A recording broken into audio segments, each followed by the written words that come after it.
Hi friends, welcome to ಆದೂಸ್ kitchen. ಬನ್ನಿ friends, ಇವತ್ತಿನ ವಿಡಿಯೋದಲ್ಲಿ ಒಂದು ಸೂಪರ್ ಆಗಿರೋ ಲಂಚ್ ಬಾಕ್ಸ್ ರೆಸಿಪಿನ ಮಾಡ್ತಾ ಇದ್ದೀನಿ. ಇದು ಸಿಂಪಲ್ ಆಗಿ ಈಸಿಯಾಗಿ ನೀವು 5 ನಿಮಿಷಕ್ಕೆ ಮಾಡ್ಕೋಬಹುದು ಈ ರೆಸಿಪಿನ. ನಿಮ್ಮ ಹತ್ರ ಶುಂಠಿ ಬೆಳ್ಳುಳ್ಳಿ ಪೇಸ್ಟ್ ಇದ್ರೇ ಸಾಕು, ಈರುಳ್ಳಿ ಹೆಚ್ಚಂಗಿಲ್ಲ ಏನಿಲ್ಲ. ಈಸಿಯಾಗಿ ಬೇಗನೆ ಮಾಡ್ಕೊಳ್ಳೋ ಅಂತ ಶುಂಠಿ ಬೆಳ್ಳುಳ್ಳಿ ಪೇಸ್ಟ್ ಚಿತ್ರಾನ್ನ ಇದು. ಹೇಗೆ ಮಾಡೋದು ಅಂತ ನೋಡೋಣ. ಅದಕ್ಕಿಂತ ಮುಂಚೆ ನಮ್ಮ ಚಾನಲ್ಗೆ ಸಬ್ಸ್ಕ್ರೈಬ್ ಮಾಡಿರೋರು ಎಲ್ರಿಗೂ ಥ್ಯಾಂಕ್ಸ್. ಸಬ್ಸ್ಕ್ರೈಬ್ ಮಾಡದೆ ವಿಡಿಯೋನ ನೋಡ್ತಾ ಇದ್ರೆ ಈಗಲೇ ಸಬ್ಸ್ಕ್ರೈಬ್ ಮಾಡ್ಕೊಳ್ಳಿ. ಈಗ ಈಸಿಯಾಗಿರೋ ಸಿಂಪಲ್ ಆಗಿ 5 ನಿಮಿಷಕ್ಕೆ ಮಾಡ್ಕೊಳ್ಳೋ ಅಂತ ಒಂದು ಚಿತ್ರಾನ್ನ ರೆಸಿಪಿನ ಮಾಡೋಣ. ಹೇಗೆ ಮಾಡೋದು ಅಂತ ನೋಡೋಣ. ನೀವು ಯಾವ ಬಾಣಲಿನಲ್ಲಿ ರೈಸ್ನ ಮಿಕ್ಸ್ ಮಾಡ್ತೀರಾ ಅದೇ ಬಾಣಲಿನಲ್ಲೇ ಗೊಜ್ಜು ಕೂಡ ಮಾಡ್ಕೊಂಬಿಡ್ಬೋದು. ನಾನು ಅದಕ್ಕೆ ಸ್ವಲ್ಪ ದೊಡ್ಡ ಬಾಣಲಿನೇ ಇಟ್ಕೊಂಡಿದ್ದೀನಿ. ಇಲ್ಲಿ 5ರಿಂದ 6 ಸ್ಪೂನ್ ಅಷ್ಟು ನಾನು ಎಣ್ಣೆನ ಹಾಕೊತಾ ಇದ್ದೀನಿ. ಎಣ್ಣೆ ಸ್ವಲ್ಪ ಚೆನ್ನಾಗಿ ಬಿಸಿ ಆದಮೇಲೆ 1 ಸ್ಪೂನ್ ಅಷ್ಟು ಸಾಸಿವೆನ ಹಾಕೊಂತ, 1 ಸ್ಪೂನ್ ಇಲ್ಲ ಅರ್ಧ ಸ್ಪೂನ್ ಅಷ್ಟು ಸಾಸಿವೆನ ಹಾಕೊತಾ ಇದ್ದೀನಿ. ಸಾಸಿವೆ ಸ್ವಲ್ಪ ಚಟಪಟ ಅಂತ ಸಿಡಿದ್ಮೇಲೆ ಒಂದು ಸ್ವಲ್ಪ ಜೀರಿಗೆನ ಹಾಕೊತಾ ಇದ್ದೀನಿ. ನಿಮಗೆ ಜೀರಿಗೆ ಫ್ಲೇವರ್ ಇಷ್ಟ ಇದ್ರೆ ಹಾಕೊಳ್ಳಿ, ಇಲ್ಲ ಅಂದರೆ ಬೇಡ. ನಾನಿಲ್ಲಿ ಕಡಲೆ ಬೀಜನ ಸ್ವಲ್ಪ ಜಾಸ್ತಿನೇ ಹಾಕೊತಾ ಇದ್ದೀನಿ. ಕಡಲೆ ಬೀಜ ಜಾಸ್ತಿ ಹಾಕೊಳ್ಳೋದ್ರಿಂದ ಅದು ಚಿತ್ರಾನ್ನ ತಿನ್ನುವಾಗ ಬಾಯಿಗೆಲ್ಲ ಕಡಲೆ ಬೀಜ ಜಾಸ್ತಿ ಸಿಗ್ತಾ ಇದ್ರೆ ಟೇಸ್ಟ್ ತುಂಬ ಚೆನ್ನಾಗಿ ಅನಿಸುತ್ತೆ. ಆಮೇಲೆ ನಿಮಗೆ ಖಾರಕ್ಕೆ ಎಷ್ಟು ಬೇಕೋ ಅಷ್ಟು ಹಸಿಮೆಣ್ಸಿನ್ಕಾಯಿನ ಹಾಕೊಳ್ಳಿ. ನಾನಿಲ್ಲಿ 3 ಹಸಿಮೆಣ್ಸಿನ್ಕಾಯಿನ ಉದ್ದಕ್ಕೆ ಕಟ್ ಮಾಡಿ ಹಾಕೊಂಡಿದ್ದೀನಿ. ಕೊತ್ತಂಬರಿ ಸೊಪ್ಪು ಕೂಡ ಸ್ವಲ್ಪ ಜಾಸ್ತಿನೇ ಸೇರಿಸ್ಕೊಳ್ಳಿ. ಜಾಸ್ತಿ ಹಾಕೊಳ್ಳೋದ್ರಿಂದ ಅದು ಕೂಡ ಟೇಸ್ಟ್ ತುಂಬಾ ಚೆನ್ನಾಗಿ ಅನಿಸುತ್ತೆ. ಮೀಡಿಯಂ ಫ್ಲೇಮಲ್ಲಿ ಇಟ್ಕೊಂಡು ಕಡಲೆ ಬೀಜನ ಚೆನ್ನಾಗಿ ಫ್ರೈ ಮಾಡ್ಕೋಬೇಕು. ನೀವು ಉರಿ ಜಾಸ್ತಿ ಇಟ್ಕೊಂಡ್ಬಿಟ್ರೆ ಒಳಗಡೆ ಕಡಲೆ ಬೀಜ ಮೆತ್ತಗಿರುತ್ತೆ, ಮೇಲೆಲ್ಲ ಫುಲ್ಲು ಸೀದಿರೋ ಥರ ಅನಿಸ್ಬಿಡುತ್ತೆ. ಹಾಗಾಗಿ ನಿಧಾನಕ್ಕೆ ಮೀಡಿಯಂ ಫ್ಲೇಮಲ್ಲಿ ಇಟ್ಕೊಂಡು ಕಡಲೆ ಬೀಜ ಚೆನ್ನಾಗಿ ಕ್ರಿಸ್ಪಿ ಆಗೋವರೆಗೂ ಚೆನ್ನಾಗಿ ಫ್ರೈ ಮಾಡ್ಕೋಬೇಕು. ಒಂದು ಅರ್ಧ ಭಾಗ ಕಡಲೆ ಬೀಜ ಫ್ರೈ ಆಗಿದೆ ಅಂದಾಗ ಕಡಲೆಬೇಳೆನ ಸೇರಿಸ್ತಾ ಇದ್ದೀನಿ. ಯಾಕಂದರೆ ಕಡಲೆಬೇಳೆ ಬೇಗನೆ ಫ್ರೈ ಆಗಿಬಿಡುತ್ತೆ. ಹಾಗಾಗಿ ನೀವು ಕಡಲೆಬೀಜ ಹಾಕಿದ ತಕ್ಷಣವೇ ಕಡಲೆಬೇಳೆನ ಹಾಕೋಬಾರ್ದು. ಒಂದು ಅರ್ಧ ಭಾಗದಷ್ಟು ಕಡಲೆಬೀಜ ಫ್ರೈ ಆದಮೇಲೆ ಕಡಲೆಬೇಳೆನ ಸೇರಿಸ್ಕೊಳ್ಳಿ. ಮತ್ತು ನೀವು ಉದ್ದಿನ ಬೇಳೆನೂ ಕೂಡ ಹಾಕೋಬೋದು, ತುಂಬ ಚೆನ್ನಾಗಿರುತ್ತೆ. ನನ್ನ ಹತ್ರ ಉದ್ದಿನ ಕಾಳಿತ್ತು ಅನ್ನೋದಕ್ಕೋಸ್ಕರ ನಾನು ಹಾಕಿಲ್ಲ.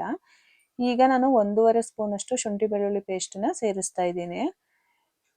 ನೋಡಿ, ಇದಕ್ಕೆ ಈರುಳ್ಳಿ ಹಾಕೋದು ಬೇಡ, ಈರುಳ್ಳಿ ಟೊಮೊಟೊ ಯಾವುದು ಹಾಕಂಗಿಲ್ಲ. ನಿಮ್ಮ ಹತ್ರ ಶುಂಠಿ ಬೆಳ್ಳುಳ್ಳಿ ಪೇಸ್ಟ್ ಇದ್ರೇ ಸಾಕು, ಈಸಿಯಾಗಿ ಬೇಗನೆ ಈ ಚಿತ್ರಾನ್ನನ ಮಾಡ್ಕೋಬೋದು. ಟೇಸ್ಟ್ ಕೂಡ ತುಂಬಾ ಚೆನ್ನಾಗಿರುತ್ತೆ.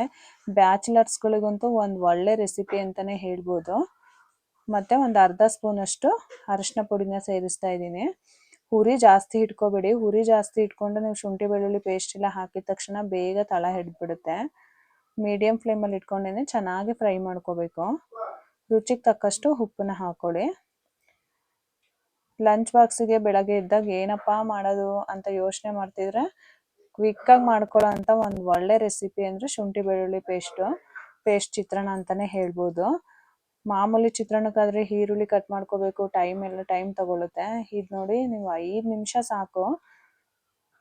ನೀವು ಅನ್ನ ಎಲ್ಲ ರೆಡಿ ಇದ್ಬಿಟ್ರೆ ಅಂತ 5 ನಿಮಿಷಕ್ಕೆ ಚಿತ್ರಾನ್ನ ರೆಡಿ ಆಗಿಬಿಡುತ್ತೆ.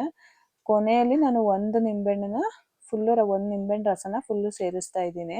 ಗ್ಯಾಸ್ನ ಆಫ್ ಮಾಡ್ಕೊಂಡು ಆದಮೇಲೆ ನಿಂಬೆ ರಸನ ಹಾಕೊಳ್ಳಿ. ನಾನು ದಪ್ಪ ಸೈಜ್ ನಿಂಬೆಹಣ್ಣನ್ನ ಹಾಕೊಂಡಿದ್ದೀನಿ, ಹಾಗಾಗಿ ಒಂದೇ ನಿಂಬೆಹಣ್ಣನ್ನ ಹಾಕೊತಾ ಇದ್ದೀನಿ. ಚಿಕ್ಕ ನಿಂಬೆಹಣ್ಣು ಆದರೆ 1.5ರಿಂದ 2 ನಿಂಬೆಹಣ್ಣಷ್ಟು ಹಾಕೋಬೇಕು. ನಾನಿಲ್ಲಿ ಒಂದು 4 ಜನಕ್ಕೆ ಆಗೋವಷ್ಟು ಮಾಡ್ತಾ ಇದ್ದೀನಿ ಚಿತ್ರಾನ್ನನ. ನೋಡಿ, ಇದು ಕರೆಕ್ಟಾಗಿ 4 ಜನಕ್ಕೆ ಆಗೋವಷ್ಟು ಗೊಜ್ಜನ್ನ ಮಾಡ್ಕೊಂಡಿದ್ದೀನಿ. ಲಾಸ್ಟಿಗೆ ಸ್ವಲ್ಪ ಕೊತ್ತಂಬರಿ ಸೊಪ್ಪನ್ನ ಸೇರಿಸ್ಕೊತಾ ಇದ್ದೀನಿ. ಈಗ ನಾನು ಮುಂಚೆನೇ ರೈಸ್ನ ಮಾಡಿ ಇಟ್ಕೊಂಡಿದ್ದೆ. ರೈಸು ಕೂಡ ತುಂಬ ಉದ್ರುದ್ರಾಗಿ ಇರಬೇಕು ಈ ಚಿತ್ರಾನ್ನಕ್ಕೆ. ಮೆತ್ತಗೆಲ್ಲ ಇದ್ರೆ ಅಷ್ಟು ಚೆನ್ನಾಗಿ ಅನಿಸಲ್ಲ. ಫುಲ್ಲು ಉದ್ರುದ್ರಿಗೆ ಮಾಡ್ಕೊಂಡಾಗ ರೈಸ್ನ ತುಂಬ ಚೆನ್ನಾಗಿರುತ್ತೆ ಚಿತ್ರಾನ್ನ. ನಿಮಗೆ ಹೊಟ್ಟೆ ತುಂಬಿದ್ರೂ ಕೂಡ ಇನ್ನೂ 1-2 ತುತ್ತು ತಿನ್ನೋಣ ಚಿತ್ರಾನ್ನನ ಅನ್ನೋ ಥರ ಅನಿಸ್ತಾ ಇರುತ್ತೆ, ಅಷ್ಟು ರುಚಿಯಾಗಿರುತ್ತೆ. ಈ ಬ್ಯಾಚುಲರ್ಸಿಗೆಲ್ಲ ಏನಪ್ಪ ತಿಂಡಿ ಮಾಡೋದು ಅಥವಾ ಏನು ಅಡುಗೆ ಮಾಡೋದು ಅಂದಾಗ ಆರಾಮಾಗಿ ಈಸಿಯಾಗಿ ಈ ರೆಸಿಪಿನ ಮಾಡ್ಕೋಬೋದು. ಎಷ್ಟು ಬೇಕಷ್ಟು ರೈಸ್ನ ಹಾಕ್ಕೊಂಡು ಚೆನ್ನಾಗಿ ಈ ಥರ ಮಿಕ್ಸ್ ಮಾಡ್ಕೊಳ್ಳಿ. ಸ್ಮೆಲ್ಲು ಕೂಡ ತುಂಬಾ ಚೆನ್ನಾಗಿ ಅನಿಸುತ್ತೆ ಈ ಚಿತ್ರಾನ್ನದ. ಶುಂಠಿ ಬೆಳ್ಳುಳ್ಳಿ ಫ್ಲೇವರ್ ಕೂಡ ಚೆನ್ನಾಗಿ ಅನಿಸುತ್ತೆ. ಆ ಶುಂಠಿ ಬೆಳ್ಳುಳ್ಳಿದು ವಾಸನೆ ಕೂಡ ಒಳ್ಳೆ ಅಂತ ಇರುತ್ತೆ. ಚಿತ್ರಾನ್ನ ಕಲಿಸ್ತಾ ಇದ್ರೇ ಒಳ್ಳೆ ಸ್ಮೆಲ್ ಬರ್ತಾ ಇದೆ. ನೀವು ಒಂದ್ಸಲ ಮಾಡಿದ್ರೆ ನೀವು ಬೇರೆ ಯಾವ ಥರ ಚಿತ್ರಾನ್ನನೂ ಕೂಡ ಮಾಡಲ್ಲ.